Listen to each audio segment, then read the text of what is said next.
আসসালামু আলাইকুম সকলকে। কুক অ্যান্ড ইটের পক্ষ থেকে নতুন একটি রেসিপি নিয়ে এলাম। আজকে রান্না করব মজাদার ইলিশ পোলাও। আশা করি আপনাদের সকলের রেসিপিটি ভালো লাগবে। ইলিশ পোলাও রান্নার জন্য এখানে ছোট সাইজের 5টা ইলিশ মাছ নিয়েছি। ইলিশ মাছটা ভাজার জন্য একটা ফ্রাই প্যানে দিয়ে দিলাম কিছুটা তেল। তেলটা একটু গরম হয়ে গেলে ইলিশ মাছগুলো একে একে ভেজে নেব।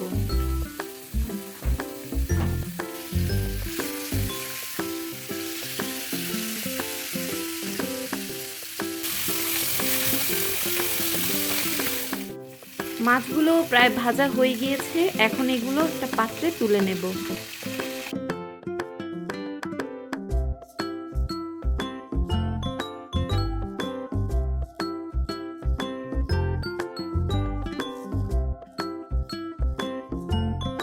এখন বাকি তেলে দিয়ে দিলাম 1 টেবিল চামচ পরিমাণ পেঁয়াজ বাটা, 1 টেবিল চামচ পরিমাণ আদা রসুন বাটা, আর সামান্য পরিমাণ জিরা বাটা আর একটুখানি ধনিয়া গুঁড়া। মশলাটা কষানোর জন্য দিয়ে দিলাম সামান্য পরিমাণ পানি।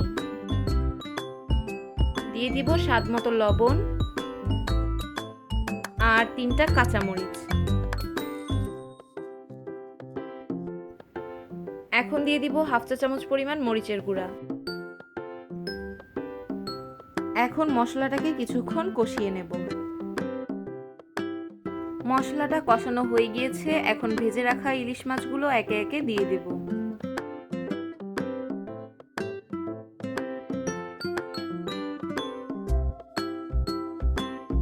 দিয়ে দিব একটুখানি পানি।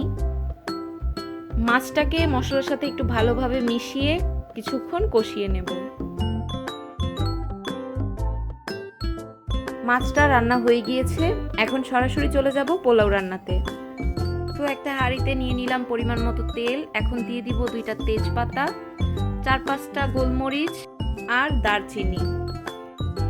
দিয়ে দিব কিছু পেঁয়াজ কুচি। এখন পেঁয়াজটাকে কিছুক্ষণ ভেজে নেব। এরপর দিয়ে দিব পোলাও চাল। পোলাও চালের পরিমাণ হচ্ছে 1 কেজি। আর দিয়ে দিব 1 টেবিল চামচ পরিমাণ আদা রসুন বাটা। পোলাও চালটাকে কিছুক্ষণ ভেজে নেব। দিয়ে দিব স্বাদ মতো লবণ। চালটা ভাজা হয়ে গিয়েছে, এখন দিয়ে দিব পরিমাণ মতো পানি। 1 কেজি চালের সাথে আমি 2 লিটার পানি ব্যবহার করেছি। এখন ঢাকনা দিয়ে ঢেকে পোলাওটাকে 10 মিনিটের মতো রান্না করে নেব।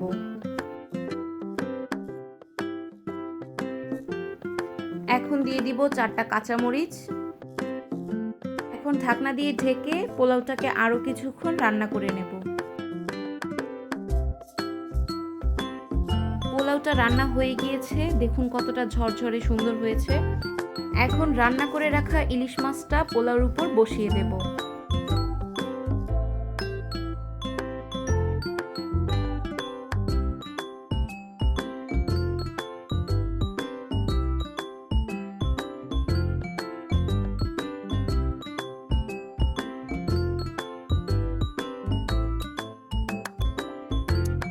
দিয়ে দিব 1 টেবিল চামচ পরিমাণ কেওড়া জল আর কিছু বেরেস্তা।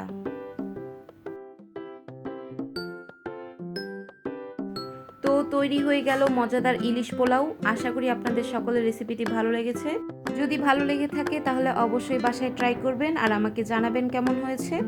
আর আমার চ্যানেলটি অবশ্যই সাবস্ক্রাইব করবেন। ধন্যবাদ।